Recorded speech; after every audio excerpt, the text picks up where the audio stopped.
උපාසකම්මලා දානෙ බෙදනවා. කාටද? ස්වාමීන් වහන්සේලාට. ස්වාමීන් වහන්සේලාට දානෙ බෙදුවාම දානෙ බෙදලා ඉවර වෙලා අරගෙන යනව නේද බේසම? මොකටද?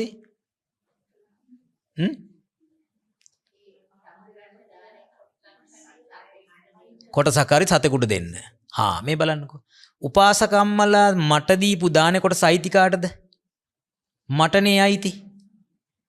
දැන් මට අයිති එක උපාසකම්මා ආයි පිණ්ඩපාතේ ආවේ මොකටද?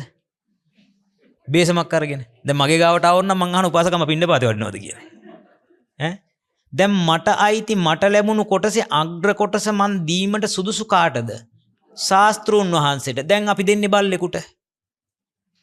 කට ඇරුණානේ. අපොයි මේ කරගන්න දේවල් නේ. උපාසකම්මල තමයි බේසමක් අරගෙන ඉන්නේ. හරිද? ඊට පස්සේ ශාස්ත්‍රූන් වහන්සේට දෙන්න නැතිනම් දෙන්න සුදුසුයි උපාධ්‍යයන් වහන්සේට.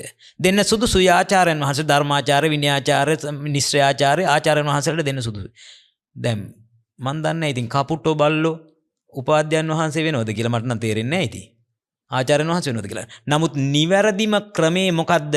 අග්‍ර කොටස දිය යුතු නැහැ.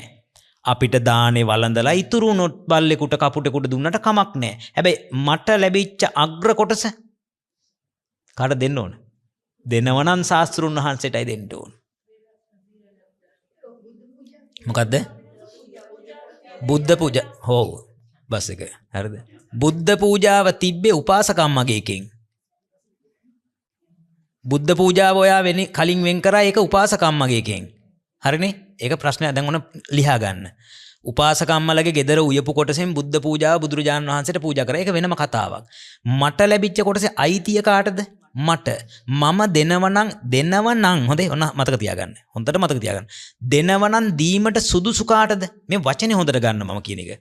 දෙනවනම් දීමට සුදුසු මුල්ම කොටස දීමට සුදුසු තථාගත වූ ශාස්ත්‍රූන් වහන්සේට 1 2 උපාධ්‍යයන් වහන්සේට 3 ආචාර්යයන් වහන්සේලාට.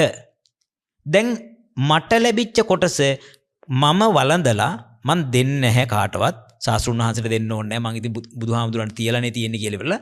ඒ නිසා මං දෙන්නේ නැතුව ඉන්න එක වෙනම දෙයක්. දෙනවනම් දෙන්න ඕන ශාස්ත්‍රඥ වහන්සේට.